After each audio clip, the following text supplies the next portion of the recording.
Great good morning, everyone. It is a beautiful Tuesday, July 15th, year of our Lord 20 and 25. My Picardo's jeweler's watch tells me it's 9:09 and 49 seconds. Broadcasting today from the United States of America. I could prove it.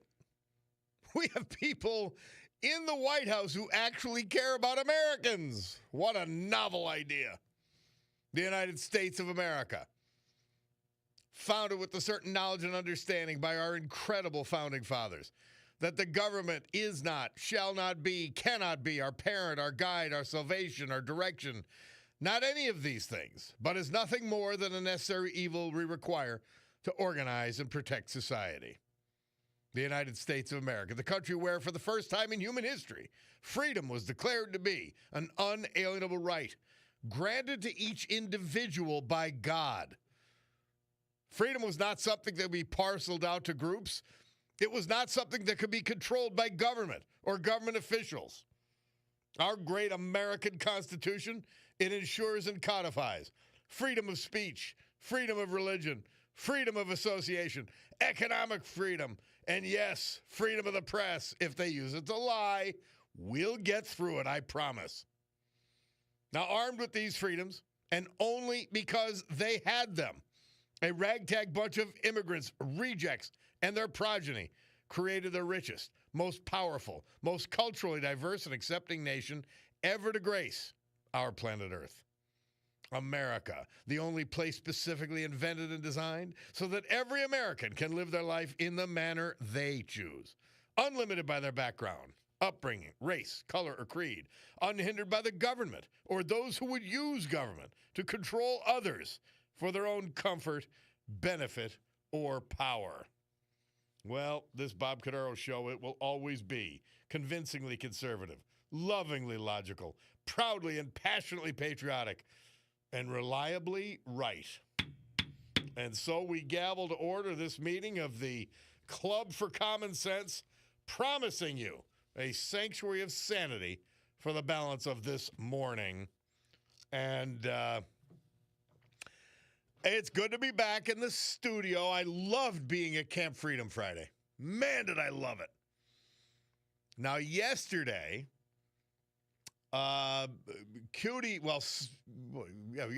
Sunday and Monday, Cutie and I went to Brooklyn and Manhattan with the Palucci's. And we're going to turn it into an annual event. We go to the St. Paulina Festival, which is run by St. Mary of Mount Carmel Church in Brooklyn, Williamsburg section of Brooklyn. And I can't even describe it. Like we've got our great race of the saints. And it's of that type. But you're in these crowded Brooklyn streets. And they've got a big, it's almost full size of the Nina Pinta or the Santa Maria. I forget which is the smaller one. They've got a full-size boat on a platform that they carry around. And then they have this 9-story, I don't even know what you'd call it, but a 9-story tower, and there's people on it and bands on it. And I guess there's 46 people carry the tower, and I don't know how many carry the boat. But, I mean, there's like people on it. On top of these platforms. It's got to weigh, I don't know how many tons. But it's fascinating. They play the music, and they keep the tradition going. Quite amazing. We went to Bamonte's, which is sort of now becoming traditional.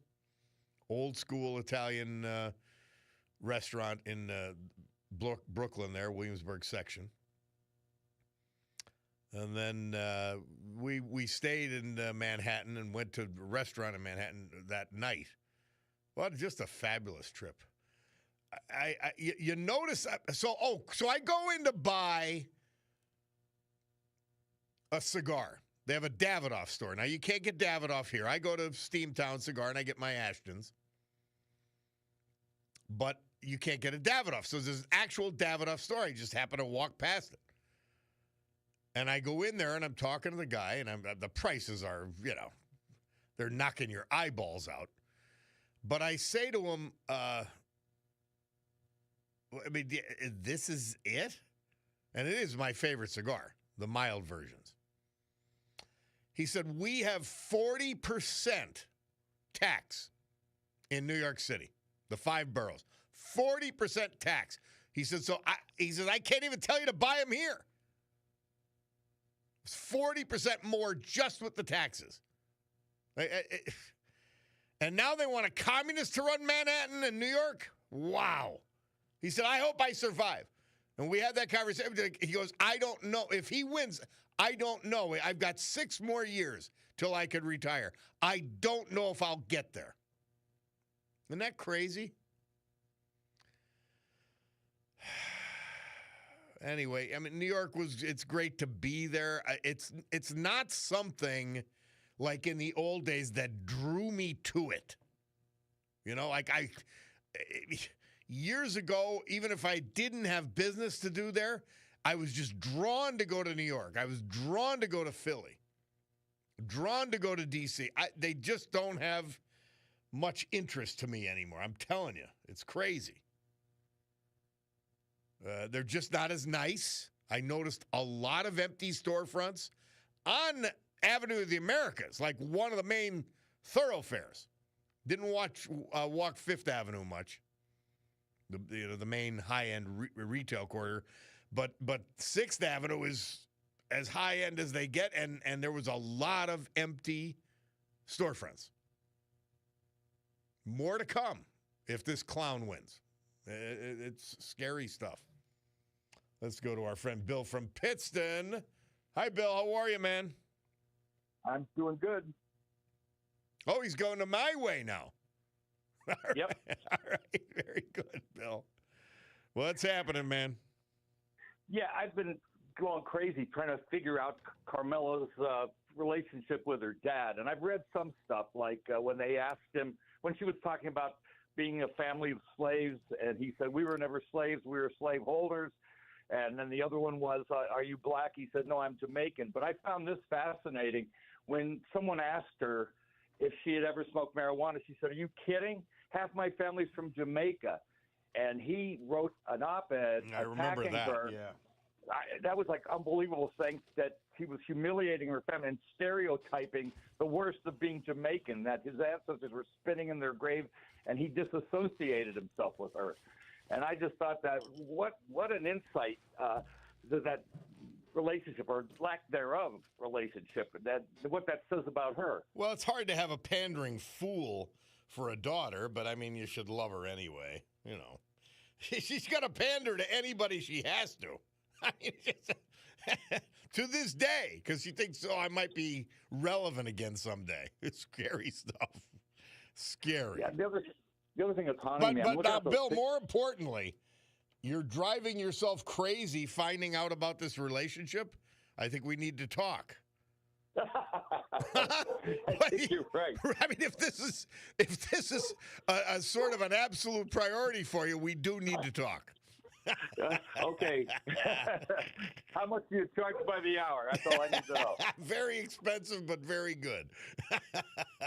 The other thing that's freaking me out, I'm looking at that picture of Rosie O'Donnell, where she's smiling. And I'm looking at that, and I'm thinking she's like a woman that can't move on, like she's got unfinished work. And then I realized she looks like she's sitting on the throne and she's constipated. I mean, she's a foolish girl, and she falls for Trump's bait every time, and she initiates it because, look at it, it's the only thing that makes her relevant. Let me ask you, and let's be fair to her, all of these people have very fragile egos. They need to be, massaged, and they need to be known, and they need to be praised, and her time has passed, and what else can she do? But she gets on the airwaves, she gets acknowledged by attacking Trump. So do you think we'll get more of that or less? I would say more. I think you're right. Yeah. Well, one last thing. Did you ever see the movie Heaven Above with Peter Sellers? No. It's a movie about a over idealistic Anglican priest in England, and he's a fool, like Peter Sellers usually plays. But he goes to this wealthy town and he gets people convinced to give millions of dollars away, give everything for free. And at first, everybody loves him, but then at the end, they come after him in mobs because everything's in shambles. The economy, everything's wrecked. It's a hilarious movie. They try to kill him then. But the thing is, there's an analogy to that to the mayor of the future, well, the guy that's running for mayor. So you got to see it. It's hilarious. It really rips social ministry to the extreme. When people just think you give everything free, everything works out fine. But you really got to see that movie. And I want the people who want to give everything away for free to give their own stuff away. Let's see if they can walk the walk. Well, they can't. Well, that's like the current pope. He denounced again, borderline. So I'm thinking, if that's true, why doesn't he just, give up the army, give up his nationality, and let them move into St. Peter's? I know. I don't even know if they get it. I don't even know if they get the contradictions that are within the very pronouncements they make. It's amazing. Crazy stuff, Bill. That's for sure. Thank you, my man. Appreciate it.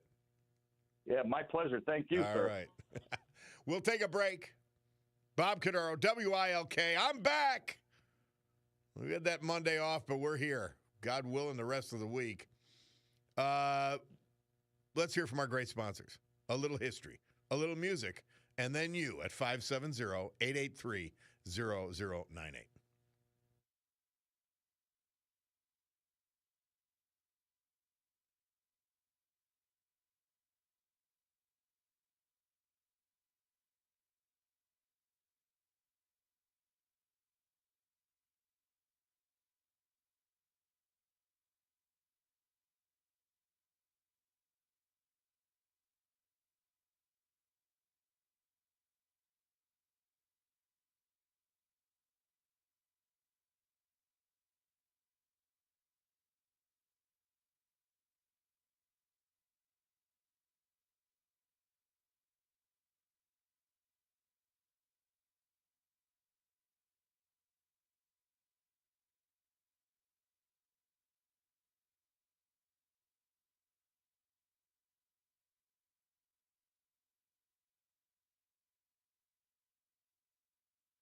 The great Paul Anka.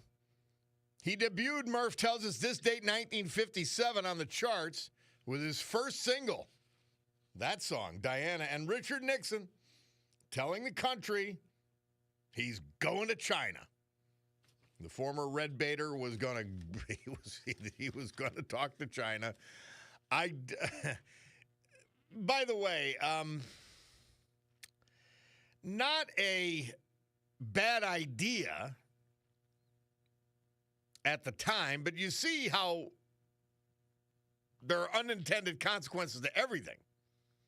Had China not opened up to the world, they might have been just an isolated little nothing for forever, maybe even now, to this day, instead of the major geopolitical opponent and problem that we have. Interesting. We were talking about Iran. I can't remember who I was talking about it, and they were angry about, well, we went in and replaced and installed the Shah of Iran. And I said, well, we got about 25 years of peace and stability in an unstable country. So you really can't say it was for naught. But the unintended consequences of that installation was the Shia Muslim theocracy that is a danger to the whole world today. Fascinating. Anyway, somebody asking where Vance is speaking on Wednesday. I don't know. I've heard a lot about it. Somebody sent me some information on it, but it was in, you know how it comes in those codes? And my phone didn't open it, so I don't know where he is. Ron's Garage is what they're talking about, but I don't know. And I love J.D. Vance.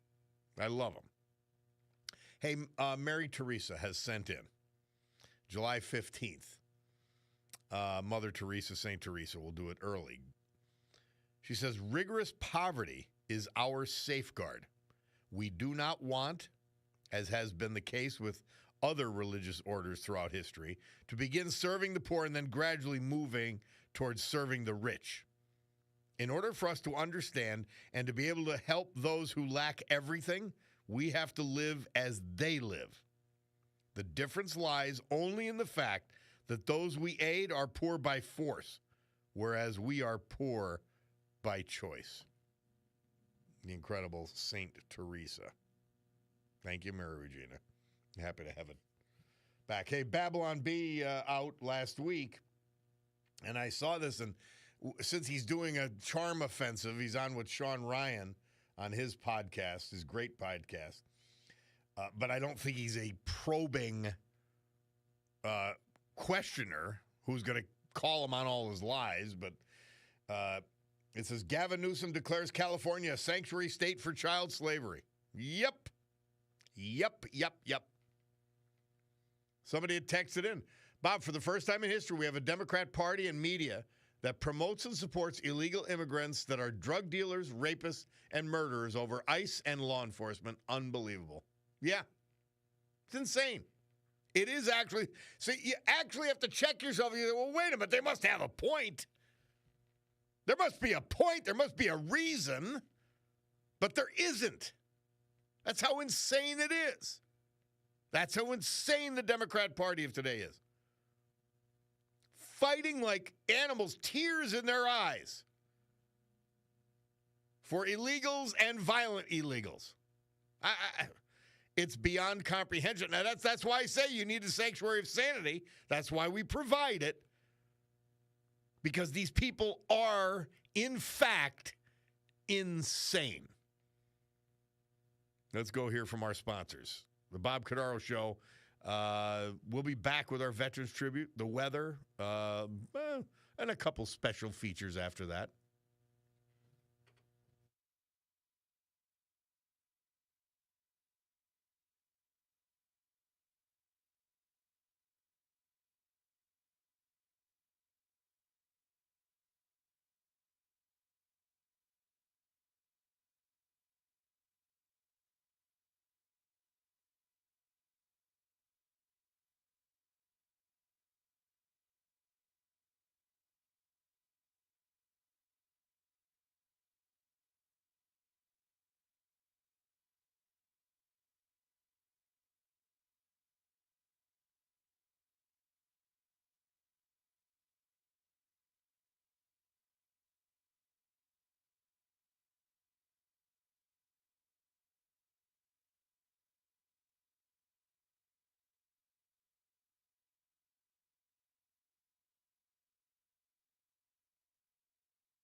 Our veterans this hour and every hour, this day and every day.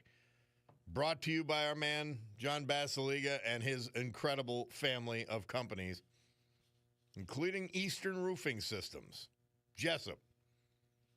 Eastern Roofing Systems is one of the largest and premier roofers in the entire eastern United States. Offices here in Maryland. And then they take that expertise, they bring it to your house. They'll do your house. Eastern Roofing Systems. Give them a call. Great company. Paul Hill. He was 83 when he died June 9th. He was from West Scranton. His wife of 50 years, Lois, she preceded him in death back in 2022. Born in Scranton, graduate of West Scranton High School. He worked at A&P food stores from his teenage years until the closings in the 70s. He served us in the U.S. Army and was stationed at the Nike Missile Base in Clementon, New Jersey, and then later in Texas. He then joined the Army Reserves and served us some more. He always wanted to be a business owner. He fulfilled that dream when he became owner-operator of Paul's Pub, a friendly neighborhood West Side tavern, for 40 years. Survived by sisters, a son, a daughter, grandsons, great-grandchildren, many nieces, nephews, and cousins. Paul Hill. Edward Drouse.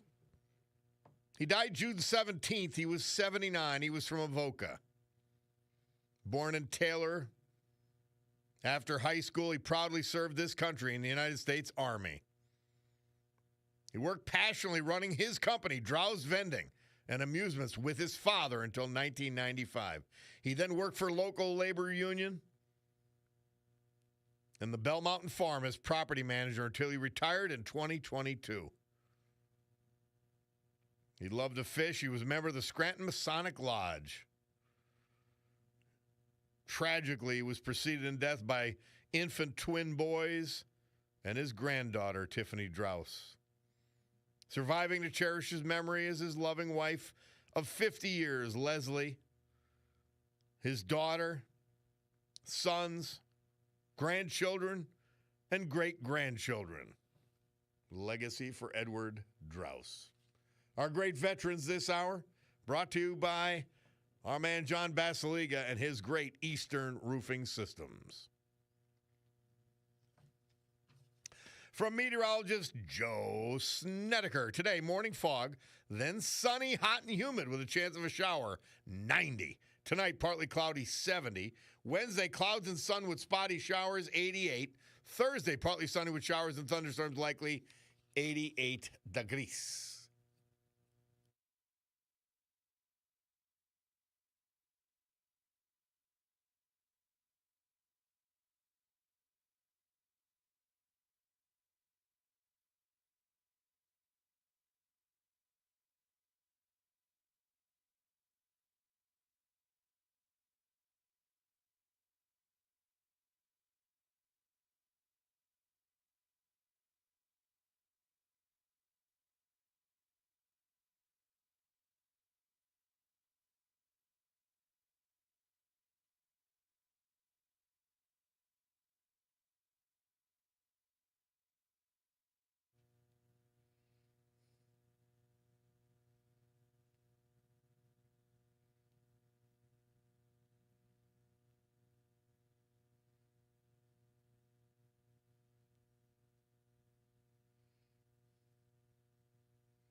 Now, my man Mark Mayer requested some Charlie Daniels, so we're going to play that in another one.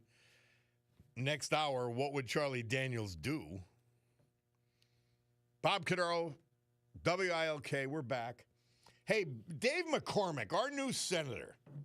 You want to talk about how incredibly capable this guy is? He's got a Pennsylvania Energy and Innovation Summit. That's today out in Pittsburgh at Carnegie Mellon University.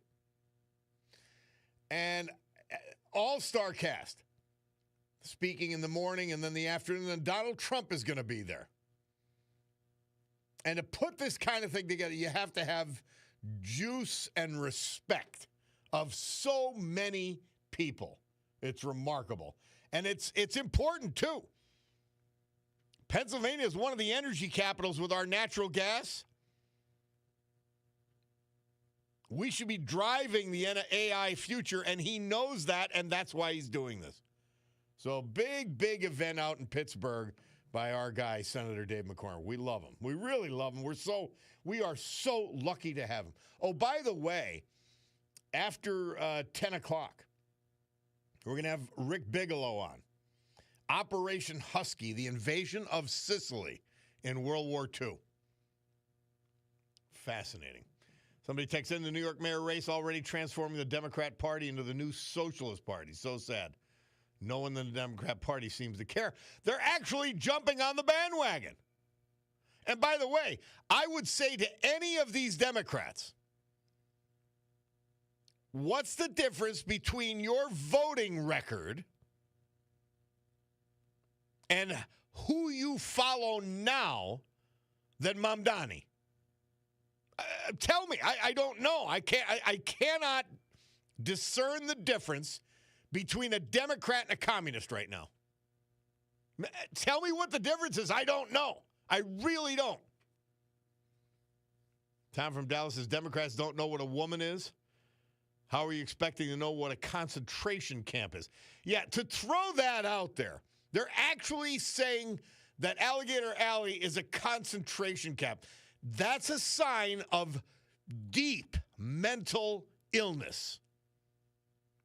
It'd take you 2 minutes to look up what a concentration camp actually is, most notably in World War II.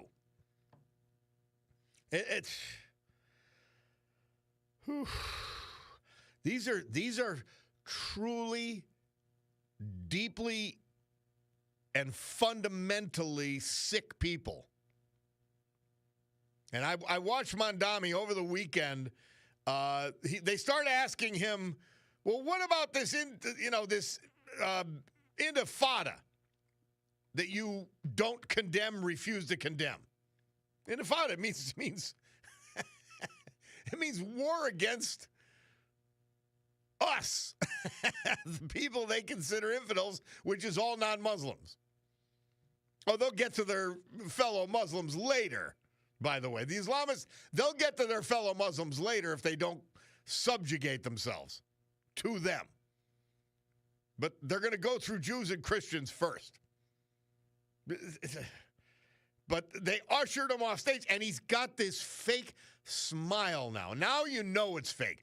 I'm watching him listen to the question, knowing he's going to ignore it. They cut off the press conference or the press availability. And he keeps that stupid smile on his face. He's a phony, 1,000%. And like I was telling the guy in the cigar store, we're 100 miles away. Please don't think it's not going to come here if this animal is elected in New York City. Please don't think. And he's got a phony act. It's right up there with Gavin Newsom's. It really is. It's that good. All right. We got to take a break. Bob Cordaro, WILK. We will return.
Is that Johnny and the Hurricanes Bulldog? Yeah. Murph says on July 15th, 1959, Johnny and the Hurricanes released their rock and roll instrumental version of Marty Robbins' Red River Valley and renamed it Red River Rock. How does he find this stuff? That is clearly something I don't think I've ever heard before. All right. Where were you? I wasn't born yet, but where were you when that song came out, if you recall it? Bob Cordaro back on the program. Bob, if the Democrat Party becomes the Socialist Party under Mondami, at least we won't have to define them anymore. The real truth will be exposed to the entire world as the new Socialist Party takes over the once Democrat Party. It's true. Somebody said if America continues down this leftist highway, 9/11 will be remembered as a partly peaceful protest. You are not wrong. This is insane. There is no good deed or good thing that can come out of Mamdani being mayor of New York. Literally nothing good could come of it. They say, well, okay, the backlash, and we'll take the country. You don't subject people, because think of who's going to suffer the most. These businesses will be pulling out. I'm telling you about the empty storefronts on 6th Avenue, which is unprecedented. I literally never saw it before. And so now, Avenue of the Americas, if he gets in, you're going to hear what Ross Perot used to call that giant sucking sound, which is all our jobs going to Mexico. It really is a scary, scary thing. Well, while we're still a capitalist country, we'll check in on the markets now with Bloomberg, and then we'll come back and talk to you at 570-883-0098.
This date, 1963, Elvis, he began filming his movie, Viva Las Vegas, with Anne Margaret.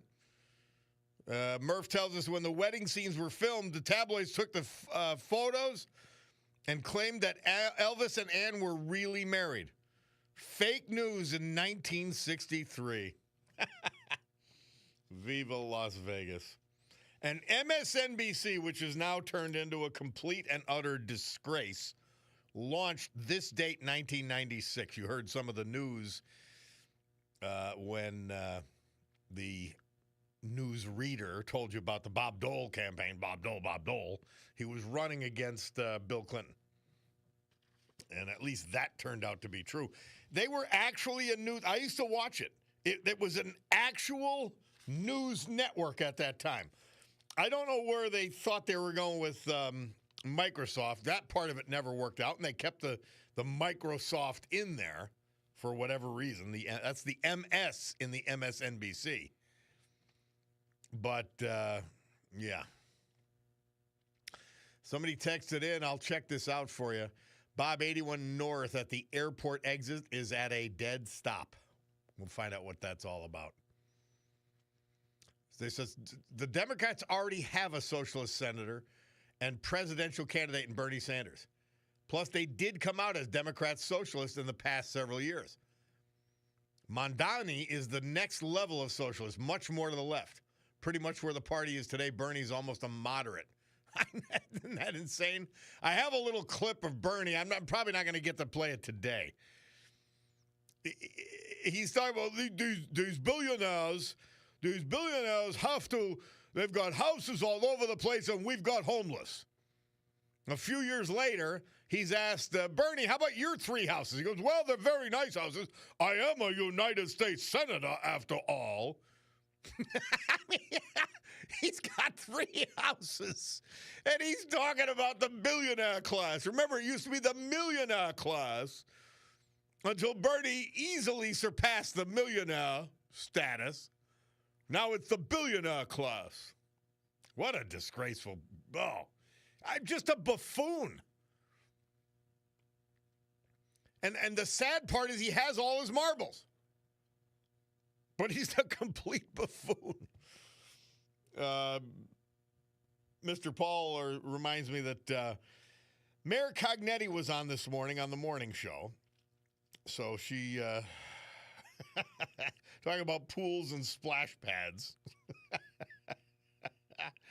I'm sure it was a patty cake interview, without doubt. And then yesterday, apparently, maybe Sunday rather, the odious Chris Kelly.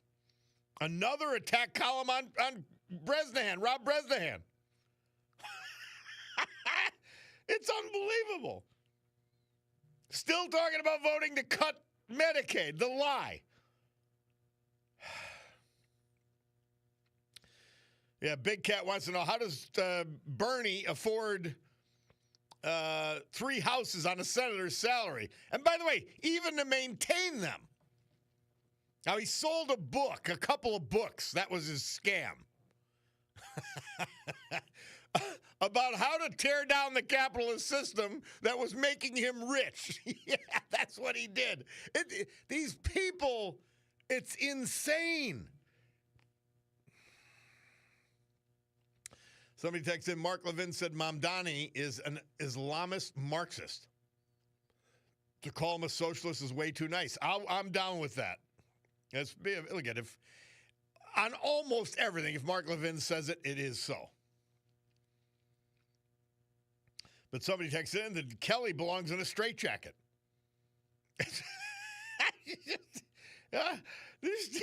They're still cutting Medicaid. By the way, how many millions have died in the last week? We must have lost millions of people to this ridiculous, onerous, deadly budget. It's unbelievable. All right. Well, it is time for the news. That means my Bicardo's Jewelers watch. Well, it's a Breitling, Oris, Longines, Michelle, Shinola, Luminox, and Swiss Army. In short, it is your watch store. It tells me it's 10:01. So it's time for the news. We'll be back with Rick Bigelow on Operation Husky, the invasion of Sicily in World War II, after this.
Great good morning, everyone.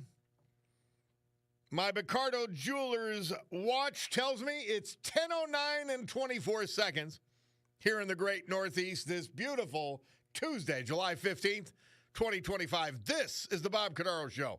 I am he, and it's a big day to fight for America, defend our values, and with the help of our man, John Basseleg, and one of his great companies, Eastern Roofing Systems, Jessup, to honor the brave who have made us and kept us free. People like veterans we lost this year, but celebrate today. Like Edward Drouse, Avoca, Paul Hill, West Scranton, Thomas Heiser, Hanover Township, Hank Solka, Franklin Township, Dallas, Leroy Creasy, Espy, and Roy Redline, Mifflinville. So with history, our great founding fathers, and the incomparable Constitution of the United States of America as our guides, let us continue today's battle.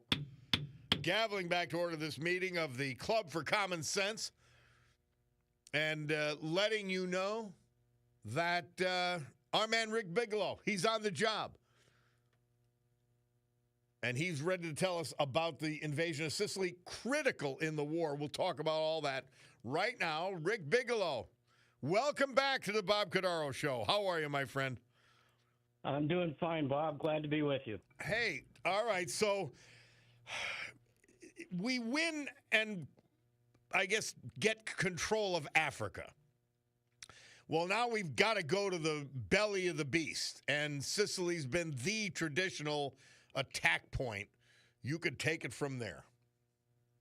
Okay, well, this goes back to the Casablanca conference in Morocco in January of 1943, where the British and the Americans and the French met to decide what were going to be the next steps after we took North Africa, including Tunisia. And there was a lot of discussion about maybe we should go to Greece, maybe we should go to Sardinia, maybe we should just attack the Italian mainland. And the Americans just wanted to go right to Normandy and attack that. But the British persuaded them that they didn't really have enough landing craft and trained troops and everything. And, of course, the British had been beaten twice badly in Normandy. The first time was when the British Expeditionary Force in 1939 and 40 went into Normandy to support the Polish and the Low Countries, and they got hammered by the Germans and had to have the miracle at Dunkirk to get their people out of there. And the second time they tried was in Dieppe, when they sent a raid in with about 6,000 troops, and half of them were killed and captured. So they knew that it was going to be tough in Normandy, so they convinced the Americans to forget about a 1943 cross-channel invasion and let's try to do something more in the Mediterranean. So they finally decided that they were going to invade Sicily and from then go over into the Italian mainland. And what they did was they had all kinds of disinformation that they put out there about where they were going to attack. There were air raids into Greece, into Sardinia, and actually into the Italian mainland itself. And so they kept them guessing about where they were going to invade. And one of the most diabolical disinformation they had was they had a young man who died in Wales. He wasn't in the military, he was a civilian. And they actually took his body and dressed him up in a RAF captain's uniform. And he had all kinds of documents that said the Americans and the British were going to invade Greece. And they dumped his body off the coast of Spain, and the body washed up. And the Germans believed wholeheartedly that we were going to go to Greece. And so they sent 3 divisions to Greece instead of into Sicily, well, which made for a much easier invasion of Sicily, even though it was kind of difficult. So it took until May of 1943 until we finally conquered Tunisia. And while that operation was going on, we started planning for the invasion of Sicily. And in fact, Patton and Montgomery had major inputs into that. Before we invaded Sicily, which happened on the initial invasion happened on July 9th, we had to take out two small islands that were midway in between Sicily and Tunisia, and that happened in June of 1943. And the interesting thing about these... Rick Bigelow, how wide is the Strait of Sicily, roughly speaking? I'd say it's about 50 to 100 miles, depending where you leave from. Okay. And so it was pretty much an overnight type of thing. If you left from Tunisia, the people that left from Tripoli and other areas had to leave a little bit earlier. And so we took these two small islands, and the good thing about them is they had airstrips on them, so we were able to use the airstrips. Other than that, of course, we needed air cover, and that air cover was provided by airstrips that the British had in Malta. In a lot of ways, the invasion of Sicily was a bigger gamble and a larger invasion than even the D-Day invasion. We landed about 160,000 troops, both British and American, in the first 24 hours, which is more than landed on D-Day. Logistics are awesome to even think about. Right. And the other thing is, whereas during D-Day, there was virtually no German air opposition, there was still plenty of German and Italian air that were opposing the invasion of Sicily. In fact, several Navy ships, transports, destroyers were sunk by German and Italian air. In fact, there was one transport that was an ammunition ship, and it was hit, and it just vaporized, and everybody on board was killed. So in a lot of ways, it was more difficult. I think the other thing is the troops opposing the Allied invasion were more than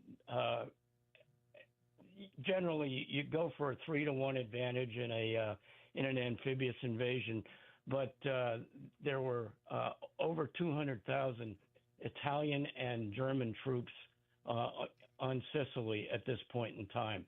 And we went in with 160,000, so it was pretty much 1-to-1.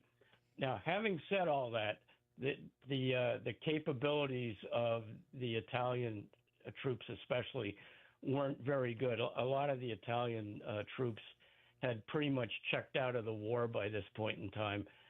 They were tired of the Germans being in their country, and they thought that the Germans were just leading them into a terrible situation and the demise of their country. So basically, there were two different invasion areas. The British invaded on the south east corner of Sicily with about 80,000 troops, and the Americans on the southern coast of Sicily. And the idea was the British were going to land just south of Syracuse and head up towards Messina, which was the ultimate objective because that's right across from Calabria in Italy. The Americans were going to land on the southern coast, and they were probably going to mainly be protecting Montgomery's 8th Army flank. Well, as soon as they landed, Montgomery's forces got into a lot more trouble, and they were met by significant opposition along the coast, along the eastern coast, heading up to Messina. And the thing about Sicily, it's hot in the summertime, and this was July and August, and it typically got into the 90s during the day, and much of Sicily is kind of a desert island, And so it was very tough going for both the British and the American troops. And the other thing is, when the troops landed, they were surprised. They thought they were going to Europe, and it was going to be like Paris and London and everything like that. But Sicily is a pretty poor province of Italy, and it only has very narrow roads and just rudimentary agriculture and so on. And so they were very surprised, and it was tough going, and it was hot. And one of the things that surprised them was the prevalence of malaria on Sicily. So How about that? That took a lot of troops out too. So and there was even some typhus. So it was tough going.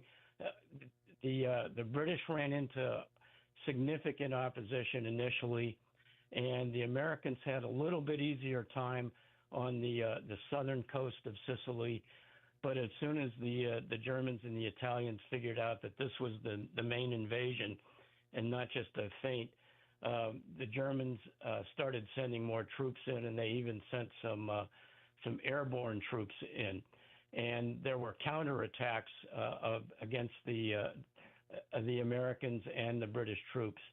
So within a couple days, and the Americans had the Big Red One, 1st Division, the 3rd Division, and the 45th Division attacking around a town called Gela. And the British had their divisions and Canadian divisions attacking south of Syracuse.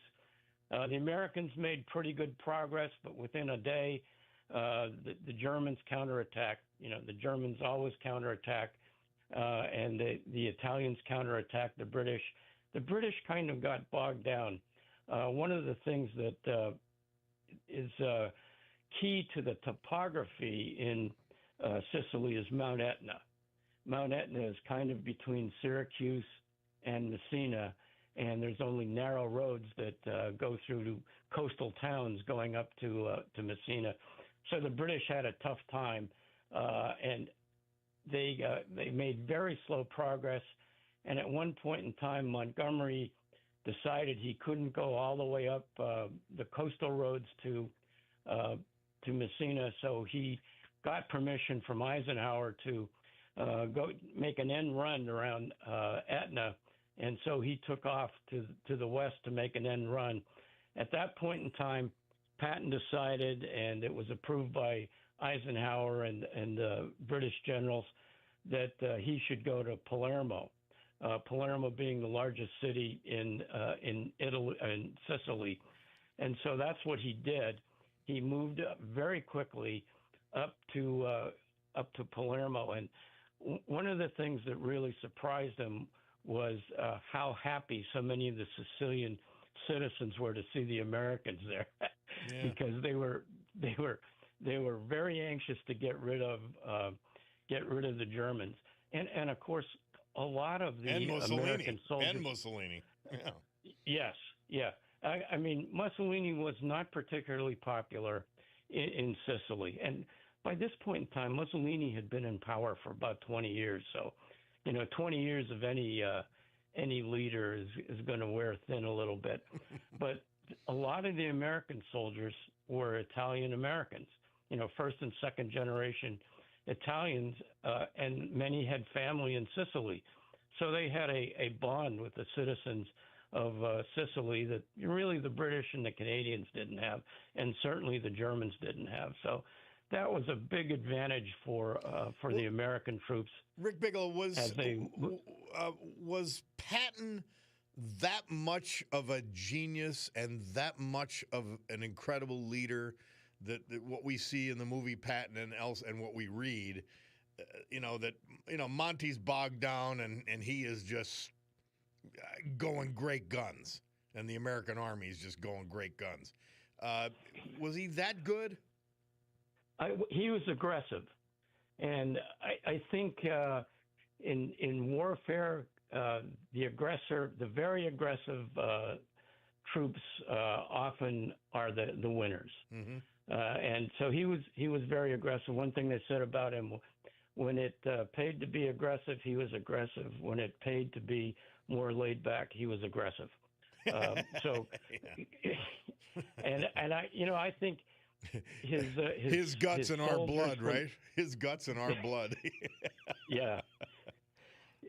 And so I think there's a lot to be said for being aggressive in this type of ground warfare in World War II.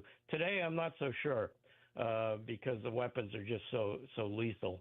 But I think he really studied warfare. He understood how capable tanks and mechanized army and speed. Basically he was the same as the Blitzkrieg. Yeah. That basically took France and the Low Countries in without Northern the Europe. meth. Yeah. Well, so I think he was a good general. He was very aggressive, and he had his faults. It was in Sicily where he got into issues with slapping soldiers who were basically suffering from battle fatigue. Mm-hmm. And that was all over the press, and he eventually had to apologize and so on and so forth. He also gave, I guess, what you would call stem-winding speeches to his troops, and it was like, when you go out there, make sure you kill the SOBs. Yeah. I don't want to see a lot of prisoners kill the SOBs. And some of his troops took that literally and essentially murdered POWs and were tried and convicted and sentenced for it. So he had his good points, and he certainly had his bad points too. How long does this invasion and then conquering it, because this is the key to going to Italy, how long does this take? It went pretty well, especially for the Americans in the first couple weeks. A couple weeks into the campaign, the Germans decided it's lost. But what they were going to do is evacuate as many people as they could from Messina over to Calabria. And at this point in time, the German High Command sent an admiral and a colonel in to make sure that they could withdraw, do a fighting withdrawal, which is a very difficult military maneuver to accomplish, and do a fighting withdrawal, get as many men and equipment out of Sicily as they could. You have to remember when they basically abandoned Tunisia, they left so many of their men there that there were 250,000 German and Italian POWs and much of their equipment. They didn't want to make that mistake again. Yeah. And also, the closer they got to Messina, as they withdrew, their front lines contracted, and so they didn't have as much of the front line to defend as they did before. And it was very mountainous in Sicily, and the mountainous terrain is much easier to defend on than it is to attack. So initially, the Americans made great success, got into Palermo in a couple weeks, and then started moving to the east to go to Messina. And then they ran into serious opposition from the Italians and especially the Germans, who had actually put in paratroopers that they had taken from the Eastern Front in Russia. And so they were very experienced soldiers, and they set up significant defensive positions around Messina. And it took a lot of hard fighting to get in towards Messina. So basically, Monty was successful in going up the eastern coast, captured Syracuse and Augusta, and eventually got to Catania. But Patton, with his aggressive and his mechanized forces, was able to get to Messina first. And by the time he got to Messina, the Germans had pretty much evacuated everything and everybody. So the whole campaign lasted until the middle of August 17th. So it went from July 9th to August 17th. Patton wanted to get to Messina before Montgomery, and he was able to do that. The famous scene in the movie Patton, where he's greeting, where Monty's coming in and they're cheering for the Brits, and then he comes and Patton's already there. I don't know that happened. Yeah, I think it was just some cinematography license that they got on that one. Yeah. But he got there first, and it was important for him because he wanted the U.S. Army to be viewed as just as good as the British Army. Mm-hmm. And I think by the end of the Sicilian campaign, there was probably grudging respect for the American Army on the part of the British. So they were pretty much equals at this point in time. Yeah.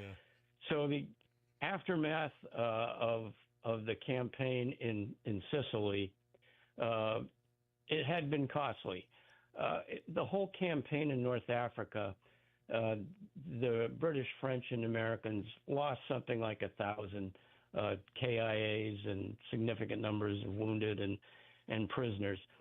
In Sicily, the British and the Canadians lost almost 3,000, and there were 9,000 wounded. The Americans lost about 2,800 and 6,500 wounded. So we had about 5 to 6 times more KIAs and wounded in the Sicilian campaign than we did in the 4 months or 5 months of the North African campaign.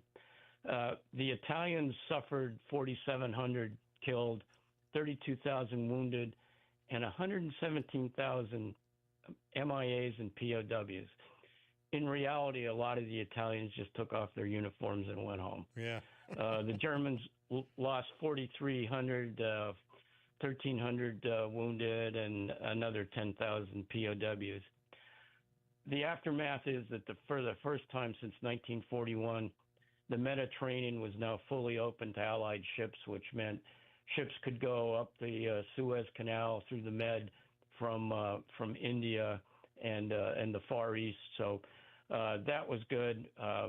The submarine threat had pretty much evaporated, the German submarine threat, by this point in time. The other important political thing that happened was in late July of 1943, King Victor Emmanuel of Italy, who ruled Italy jointly with Mussolini, they kind of had a constitutional monarchy, much like Britain did. He had a coup and he removed Mussolini from power and replaced him with General Badoglio, Field Marshal Badoglio. At this point in time, the Germans were very concerned that the Italians were going to get out of the war and align with the Allies. But Badoglio assured the Germans that they were still their ally and would still, support them and work with them to keep the Allies out of Italy. But very quietly behind the scenes, the Italian government was negotiating with the Allies. And in September, they actually stopped fighting for the Axis and basically aligned with the Allies.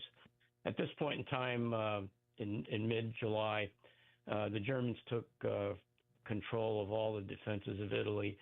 And at this point in time also, the Germans became nasty to the Italian citizens. And so through almost the Sicilian and Italian campaign, as the Americans and British came up into Sicily and Italy, they were welcomed by Sicilian and Italian citizens. Amazing stuff, and hard fought. One of the things that jumped out at me, we're way past time, but 2,800 missing in action for UK and Canadians, 700 Americans missing in action. That's a lot. It is, and the fighting was difficult, and sometimes the Americans and the Brits and the Canadians had to surrender. Yeah.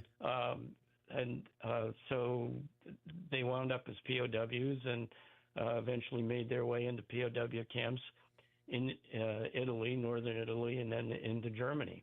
And they were there till the end of the war. Operation Husky.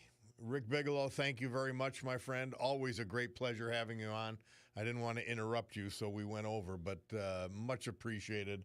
Another history lesson on World War II. A big deal. Thank you, my man. Glad to do it, Bob, anytime. All right. Rick Bigelow, patent attorney extraordinaire, and we're lucky to have him as our historian here on the Bob Cordaro Show. We'll be back with the Veterans Tribute after this.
Our veterans this hour and every hour, this day and every day, brought to you by our man John Basiliga.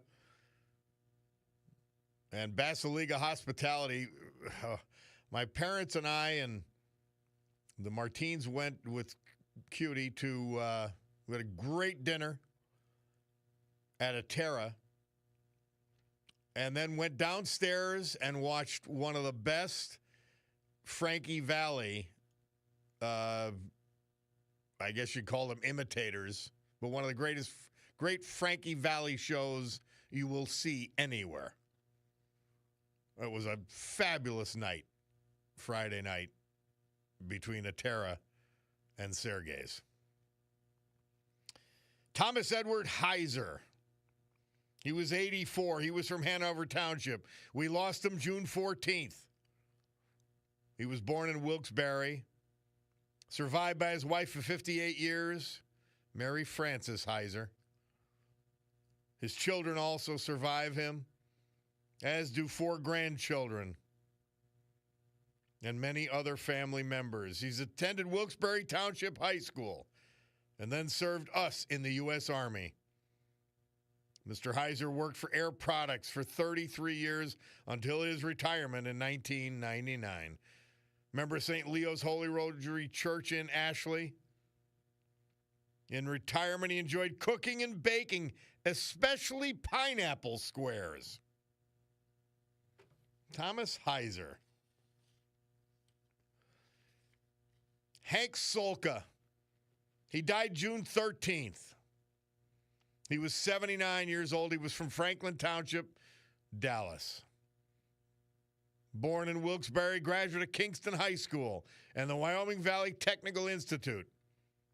He then enlisted in the Air Force. July 65, guided missile analyst. A missileer. After completing his training at Chanute Air Force Base, he observed his 21st birthday at Malmstrom Air Force Base in Montana. There he was a Minuteman. With Strategic Air Command missile operation, was also assigned to a missile base in Grand Forks, North Dakota. The Nukes. He was the owner and operator of Marshall Electromechanical, a well-water business installing and servicing water pumps for nearly 50 years. His parents predeceased him, but he survived by his brother, his nephew and caregiver, Paul Solka, cousins, nieces, nephews, Hank Solka. Our great veterans this hour brought to you by John Basiliga and that weekend combo of a Terra 519 and Sergey's. Storm Tracker 16 forecast from meteorologist Joe Snedeker. Today, morning fog. I didn't really see that. Then sunny, hot, and humid. Chance of a shower. It'll be about 90 today. Tonight, partly cloudy, low 70. Wednesday, clouds and sun with spotty showers, 88. Thursday, partly sunny with showers and thunderstorms, likely 88 degrees.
Nice. Bob Cordaro back. Ted Nugent. Again, our man Mark Mayer. What would Charlie Daniels do? Hey, Senator Dave McCormick, he's got this big energy conference out in Pittsburgh. Trump's coming. Everybody's there. Bessent's there. Doug Burgum's there. Some big-time, whether they're contractors, energy executives, all of that. Building trades. And they're going to announce $90 billion, that's right, with a B, in private sector investments here in Pennsylvania. Amazing stuff. Dave McCormick, 6 months on the job. Hey, Tyler Cornell's in the studio, and he's got a little something on that traffic issue, 81 North. Yeah, it's not good. I just got the update when Johnny told me just a while ago. But yeah, bumper-to-bumper traffic. It's road work with a lane restriction on Interstate 81 northbound. That's starting at exit 180 Music. This has created backlog all the way towards exit 175 Pittston, so that's already bad. And then on the other side, on 81 southbound, there's bumper-to-bumper traffic due to road work at exit 170B Wilkes-Barre. That is also reaching exit 175 Pittston and also creating delays along Route 315 between the ramp on 81 and Oak Street. So How 81 long is this construction supposed to I last? think I read that it's about to like 3. I think they usually don't go past that because then that's when they start to clean up. So Okay. should be about that. But So 81 south of Pittston. yeah.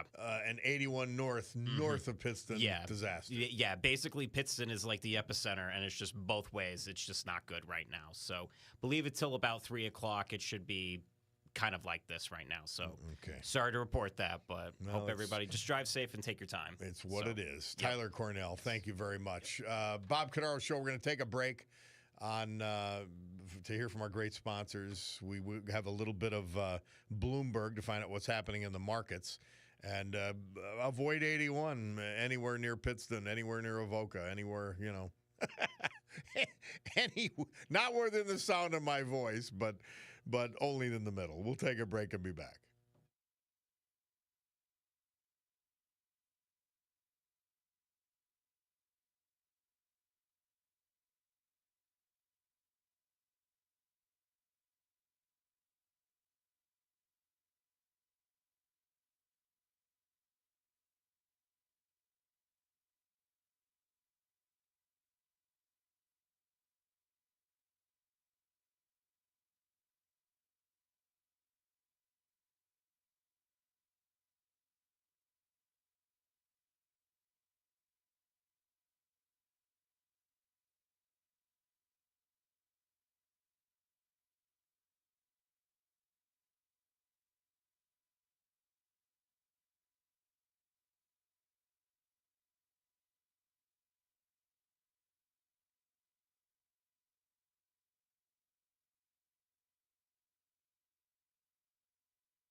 Yeah, the Doors.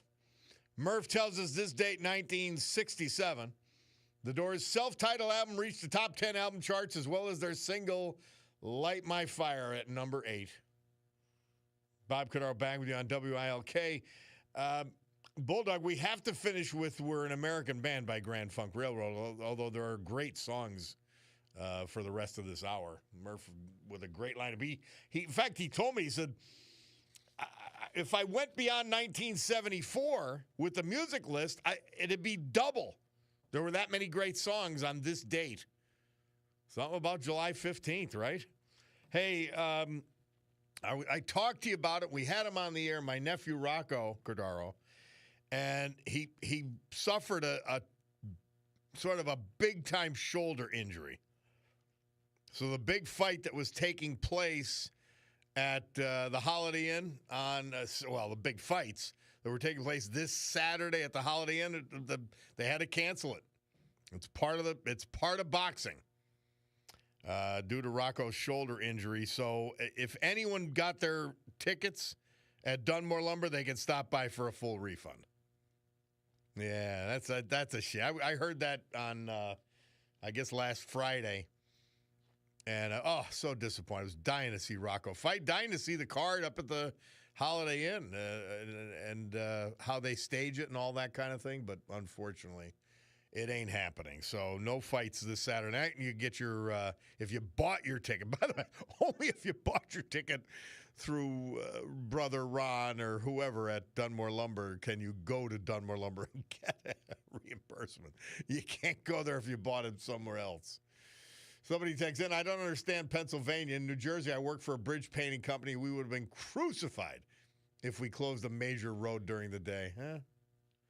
Tom from Dallas says the Democrats know because they studied it, that if you can convert a conservative's daughter to be left-wing, it can lead to the conservative father leaning liberal over time because he doesn't want to fight with his daughter. Yeah, I know that deal, but it hasn't worked with me. Somebody says, Slick says, Bob, LTS, saw that clip of the comedian we played about the daughter. I was so glad my kids survived University of Pittsburgh without changing. The school was horribly left. Yes, it is. Yes, it is. That was a funny clip. And by the way, funny and sad at the same time because there's a lot of truth in it. They're showing the Energy Innovation Conference by Dave McCormick on Pittsburgh on Fox News on my monitor. They've got everybody there because it's about energy, but it's about artificial intelligence and its development, which requires massive amounts of energy. Like you can't get there without it. So these idiots and fools with their windmills and their solar panel, come on, forget it. No, we need real energy. We need reliable energy. We need substantial energy. And Dave McCormick taking it on and bringing all kinds of thought leaders and other leaders into Pennsylvania to show it. And one of the things I'll remind you that he did is he proposed the Department of Energy moving to Pittsburgh. Get them out of the swamp. We'll see if that happens. But this $90 billion in energy and AI development in Pennsylvania, $90 billion announced today. Man, that's a big deal. All right. Well, I look up and I look at my Bacardo Jewelers watch. And remember, they're your Breitling, Oris, Longines, Michelle, Shinola, Luminox, and Swiss Army watch store. In other words, they are your watch store. But you know what? Cutie likes their jewelry, too. But the time is 11:01 and 7 seconds. We'll be back after the news with Brian Hughes.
Great good morning, everyone. My Cordaro Jewelers watch tells me it's 11:09:56 here in the great Northeast this beautiful Tuesday, July 15th, 2025. This is the Bob Cordaro Show. I am he, and it's a big day to fight for America, defend our values, and with the help of our man, John Basiliga, to honor the brave who have made us and kept us free. People like veterans we lost this year but celebrate today thanks to John. Like Hank Solka, Franklin Township, Dallas. Thomas Heiser, Hanover Township. Edward Drouse, Avoca. Paul Hill, West Scranton. Leroy Creasy, Espy. And Roy Redline, Mifflinville.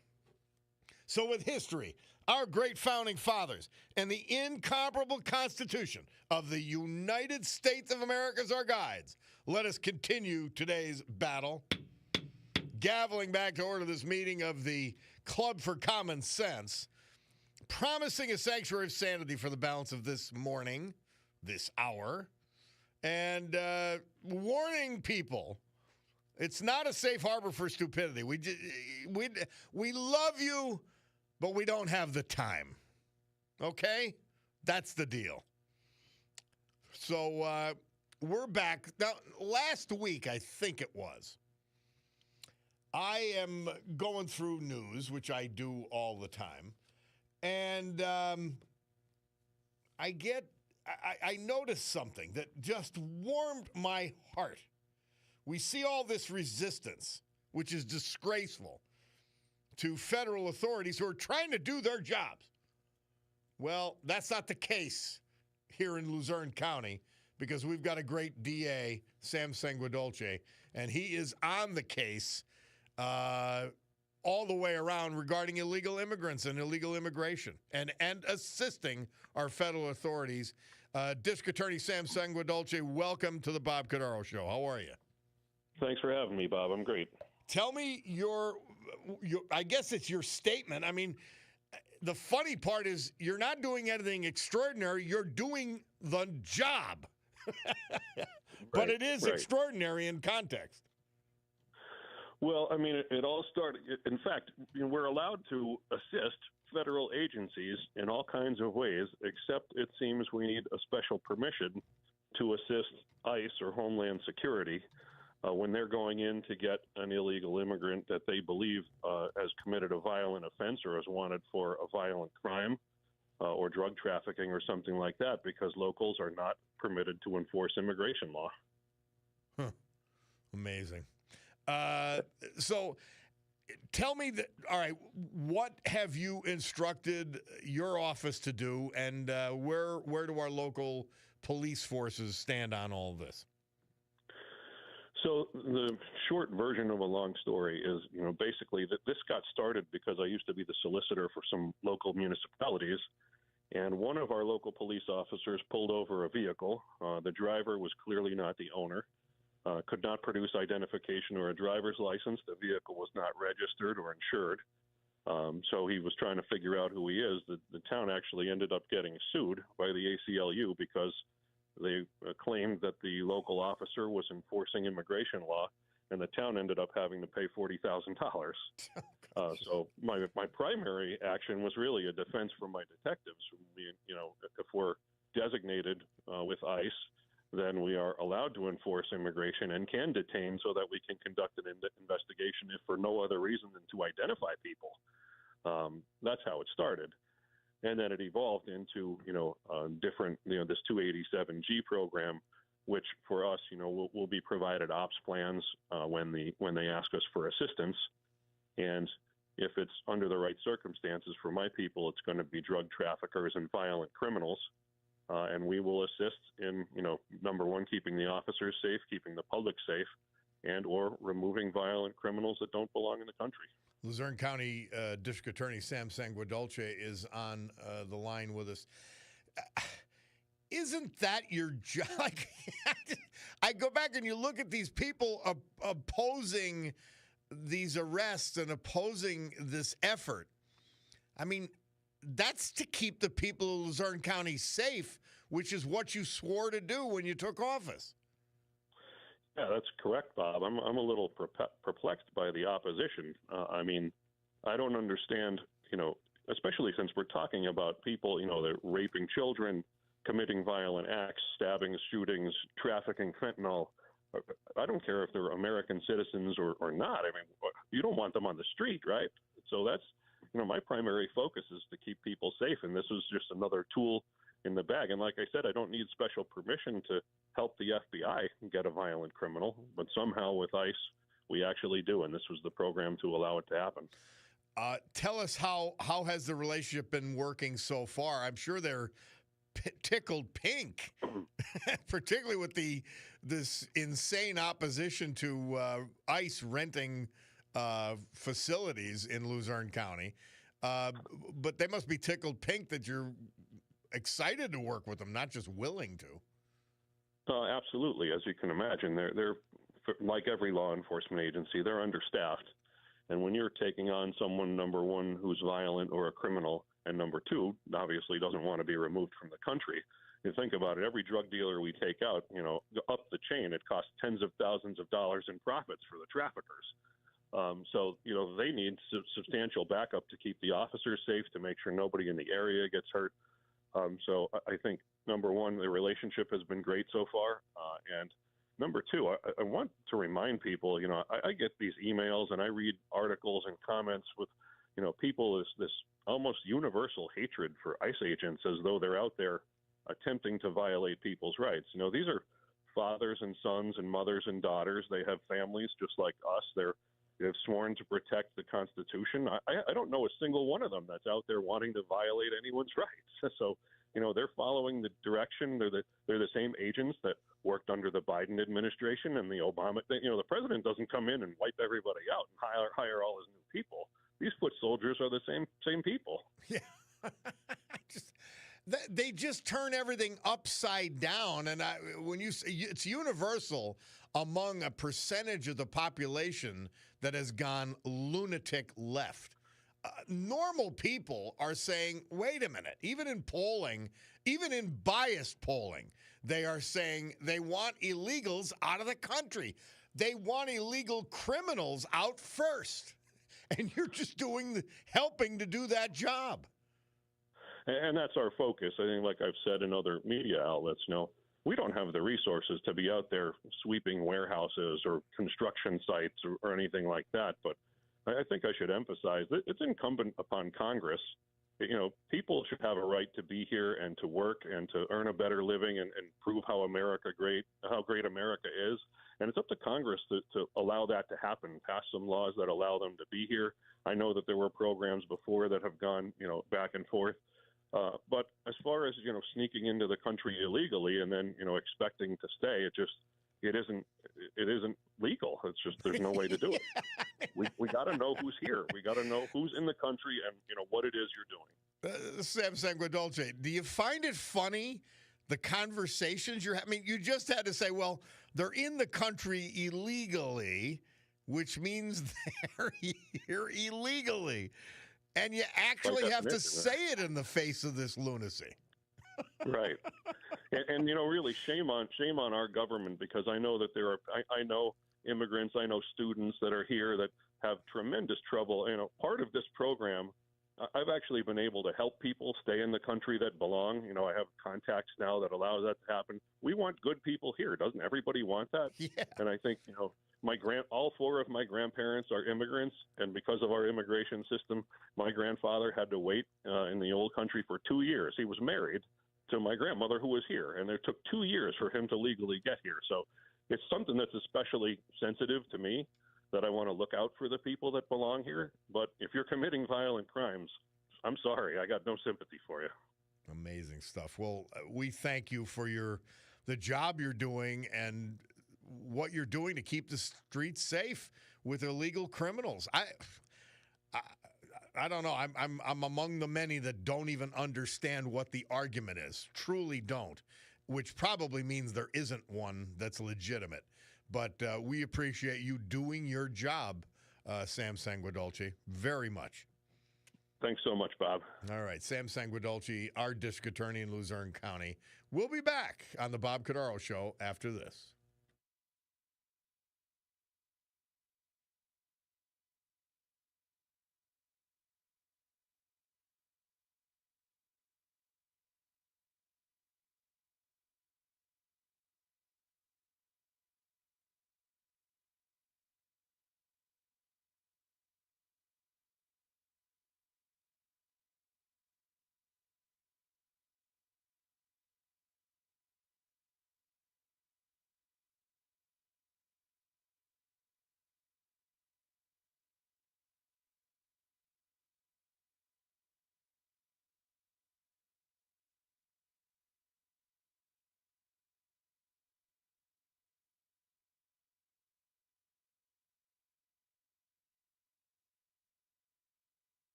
Procol Harum.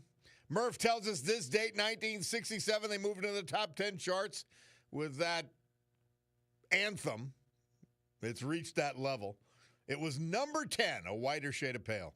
And before that, I think that was Pete Williams again reporting, but John Walker Lynn, American who fought alongside the Taliban. I mean, he's spared life in prison. He should have been in life in prison. Anyway, Bob Cordaro back with you. My man Mark Mary texts in. He goes, "Go Sam! Sam Sanguidolce." Unbelievable what libtards do, he says. I'm telling you, it's insane. And here's another county heard from on our text. Bob, the majority of Democrats for ICE getting rid of the criminals. But ICE is taking innocent people. That is a lie. That is a lie. They're here in the country illegally, and they're associating themselves with criminal illegal aliens. And they're getting caught up in that. Well, there's strike two. You're here illegally. You are not innocent. Period. So apparently you're a left-wing lunatic. And then again, this is the left-wing lunatic narrative. 3 weeks later, the people are released and they lost their job. That's not true. They continue. ICE needs to stop picking on innocent people just because and do their jobs as they are directed. It's called cop power. We could do whatever we want. No, it's called if you're in a criminal setting and you're already committing a crime by being here illegally, you will be swept up. In the same, what are they going to do? Pick and choose? No, they're going to arrest everybody here illegally and associating with criminals. There are no innocent illegal aliens. They know they're here illegally. What the hell are you talking about? Again, and you could tell that this left-wing lunatic, and we love you, but you're a left-wing lunatic. Sorry. You could tell you're anti-cop. Yeah, cop power. What are you talking about? You sound like an idiot. God almighty. It's frightening. These people are walking among us and they have no clue. There's about 40 million illegal aliens in this country. And when 1,000 of them get kicked out, these same people go insane. But they didn't care when the border was open. And apparently, they're either too ignorant, willfully or otherwise, to understand it's hurting American wages and American job opportunities. Unbelievable. I mean, the amount of people that Trump has detained, or the federal government, ICE, versus the amount let in here illegally, it's not even a pinprick. And these people are screaming and crying and wailing and moaning like idiots. We're actually explaining, oh, well, an illegal immigrant. No, that's exactly right. Illegal immigrant. They're not undocumented. Well, they're that too. They're here illegally. That's a crime. And now they're associating with illegal aliens who are also criminals. And they get taken away in the same effort. Wow. And by the way, a frightening stupidity from these people when it comes to understanding what a law enforcement operation consists of. We're going into an apartment or a place of business where anything can happen, where they can have weapons galore. There are criminals, violent criminals in many cases, pinpointed for this raid. So what are we going to do? We're going to sort them out on scene while the police are at the mercy of the circumstances? Or are they going to take them all? And again, why we have to keep repeating this? And they're here illegally. What part of that don't you understand? One of the trolls, Bob, ICE is raiding farms. Don't see them raiding golf courses for illegals doing landscaping. My God almighty. Unbelievable. Yeah, somebody says that.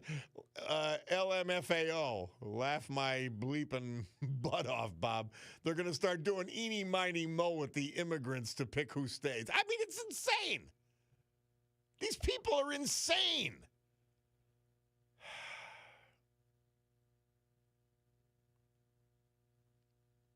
And they're throwing rocks. One guy was shown shooting a gun in the direction of ICE agents at this pot farm, which, by the way, no matter what number you've gotten, 8 to 10 children, illegally immigrated children, were being exploited on this grow farm. My understanding, it's a legal grow farm. Fine. Child labor is not legal. Illegal alien child labor is not legal. That's the compassion of the Biden administration. What a sickening disgrace you left-wing lunatics are. You're sickening. You're sickening. You don't care. You really don't care. You don't care about the fentanyl coming in, killing Americans. You don't care about jobs being taken from Americans. You don't care about wages being depressed for Americans.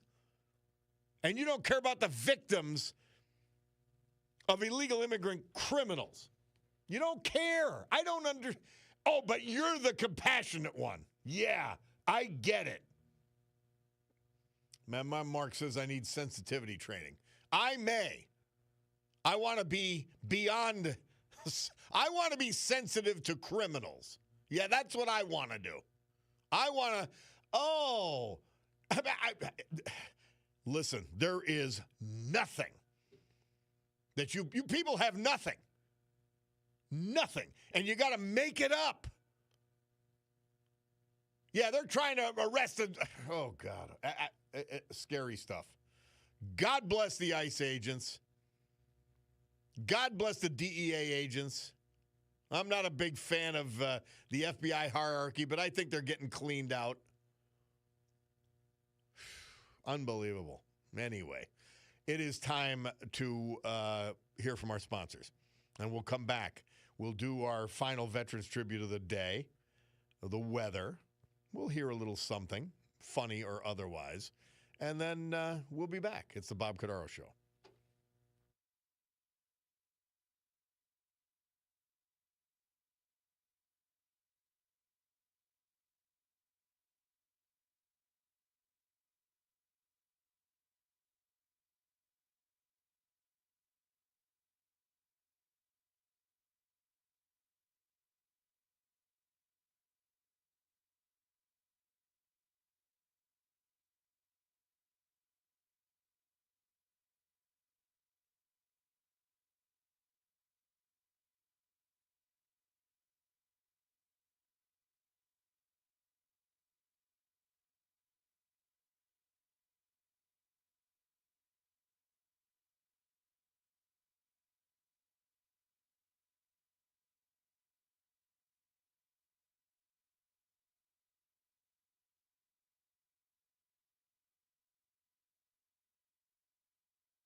our veterans today and their tribute this hour and every hour. Brought to you by our man, John Basiliga. And don't forget about Eastern Roofing Systems. I mean, all of the expertise that they've developed with huge commercial projects throughout the eastern United States and beyond, they will bring to bear on your roof right here in Northeast Pennsylvania. Eastern Roofing Systems in Jessup. Leroy Creasy, Vietnam veteran. He was from Espy. He was 80 when he passed away Friday, June 13th, at his Scott Township home. Born in Bloomsburg, he graduated from Bloomsburg High School in 1965. He then faithfully served all of us in the United States Coast Guard during the Vietnam War, enlisting in 1965 and serving until 1971.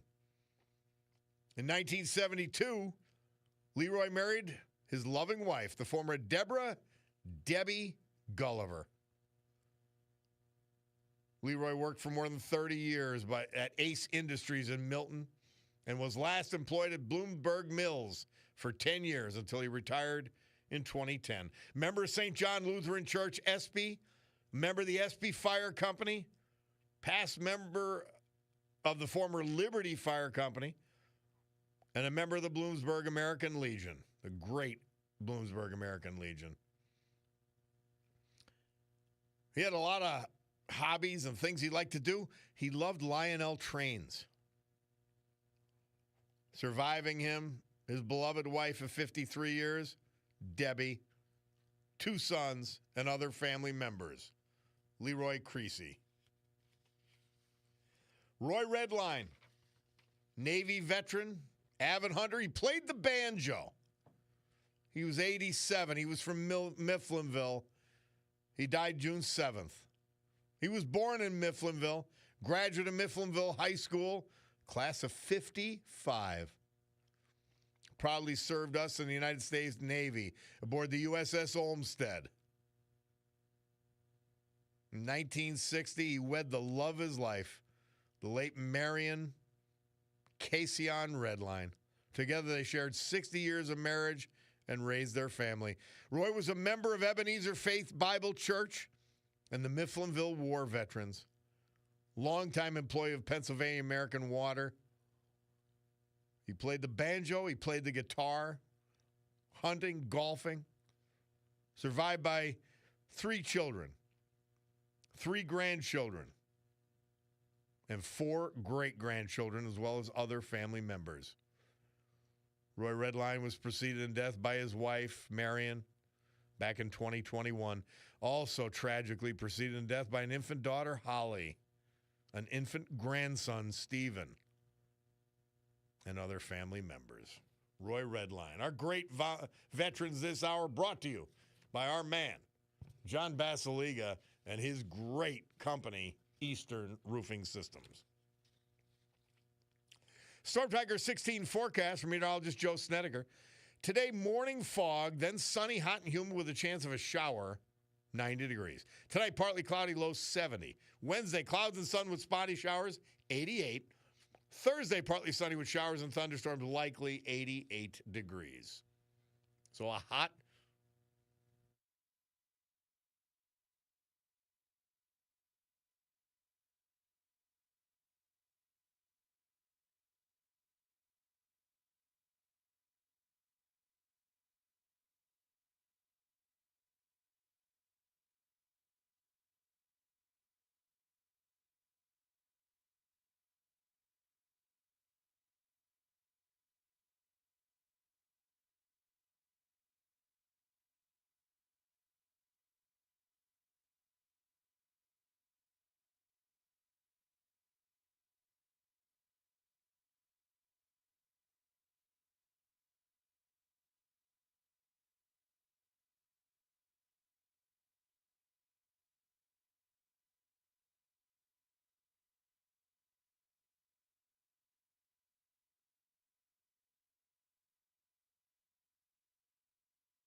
Elton John.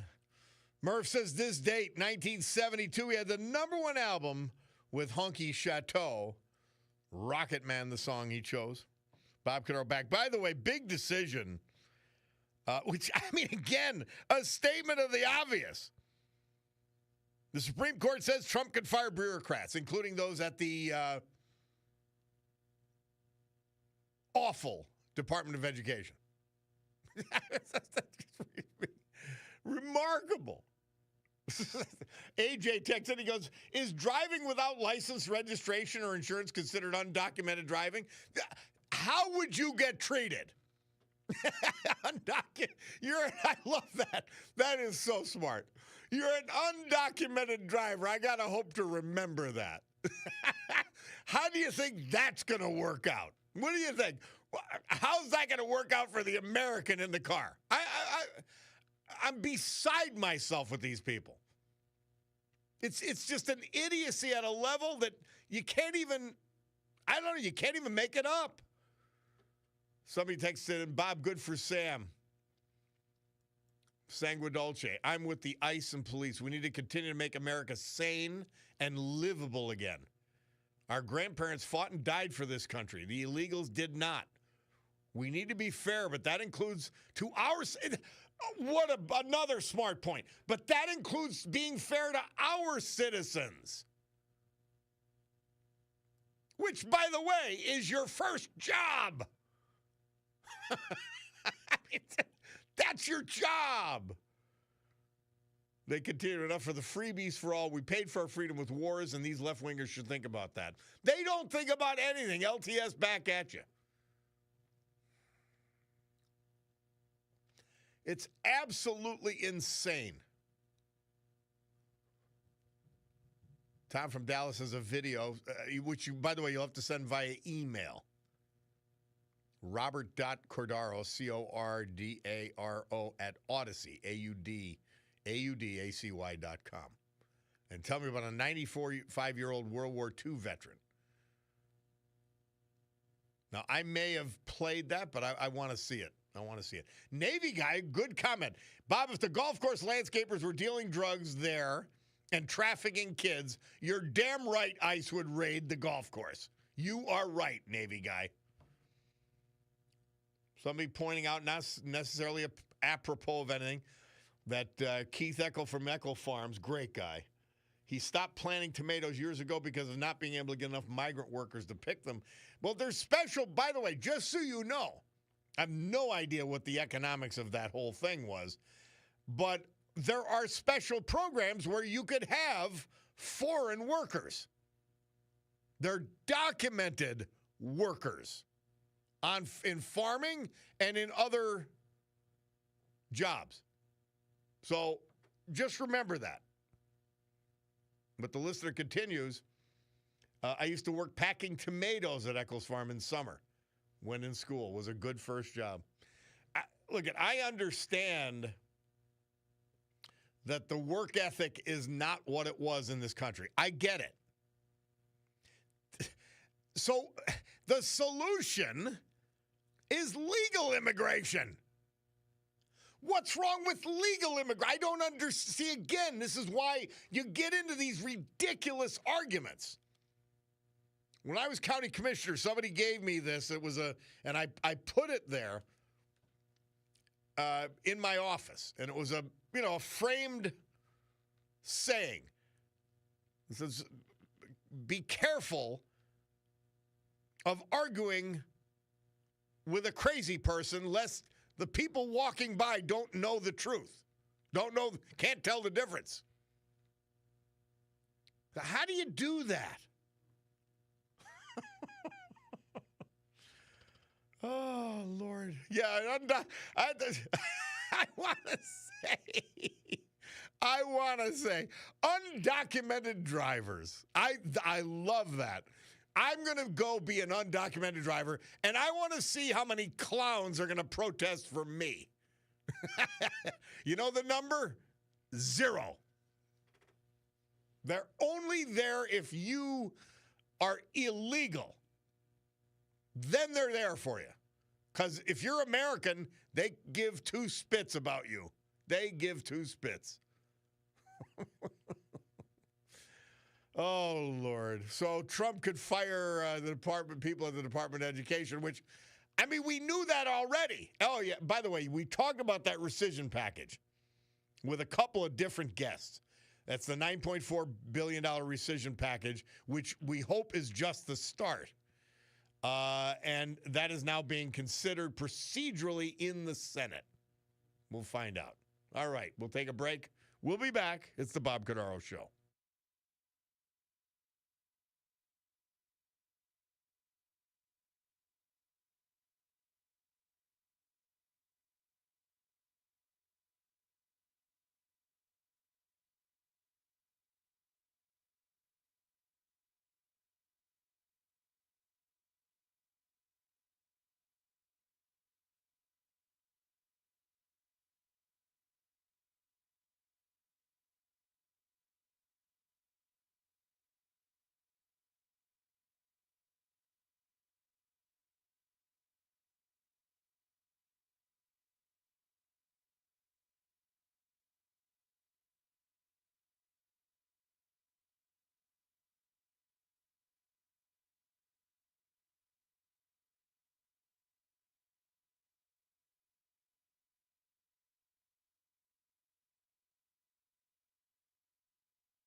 Brandy.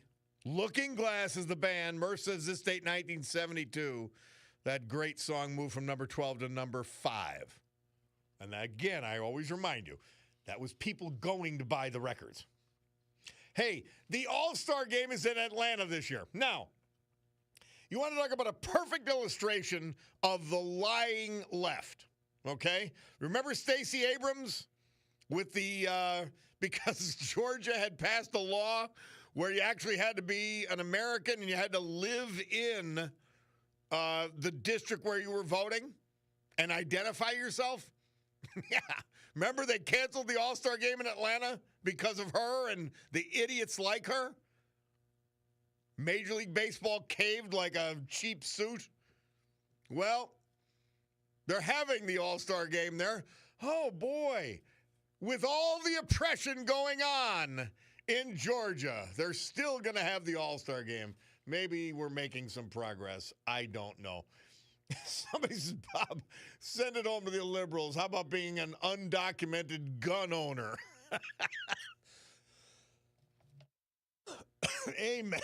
Amen. Let's go to Chris from Hazleton. Hey, Chris, how are you? Bob, nice to talk to you. Always Great a show. pleasure. Hey, did you happen to see the front page of the Citizen's Voice today? Yes. Oh, I'm laughing about it. Somebody mentioned it to me. It Yes. says flash food forces dozens to evacuate. And that's in bold print. Yeah. Huh? They're so worried about pronouns there, they don't proofread no more. Listen, Chris, it's what I've said though about left wingers. You can't be good at your job because you don't have any grasp of reality, truth, and fact. That's right. So Either the that or lunatics at the Citizen's DEI Voice. hiring, Yeah. you know? Flash. Either or.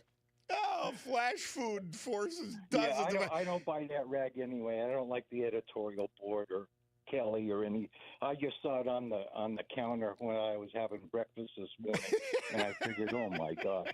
Hey, but before we go, I would have missed it, Chris. So I'm happy you told me. Somebody else, actually, a few people texted in about it. But go ahead. Before we go, my pet mouse Elvis died today. Oh, Caught in a trap. All right. See, there's more proof. I'll tell the jokes around here. All right. Have a good day, Bob. Chris, Bye-bye. thank you. Yeah, flash food. This is the headline of the Citizen's Voice. I tell you, they're terrible newspapers. They've got some good people working at them. No doubt, I know some of them. But then you come with this. In Fairmount Township, the front page, flash food forces dozens to evacuate. Oh, my word. They are exhausting. Yeah, the Citizen's Voice, somebody takes in such a wonderful paper. They raised the price 100% basically overnight. Not buying it anymore, says Mark in Mountaintop. And why would you? They don't have box scores. They don't even try it. They don't even try. They really don't even try. Hey, you hear that? We're finishing one of my favorite songs, Grand Funk Railroad. We're an American band. Love it. Hey, Dave McCormick in the middle of his big energy conference in Pittsburgh right now. President Trump is showing up there, announced $90 billion. $90 billion of investment in AI and energy here in Pennsylvania.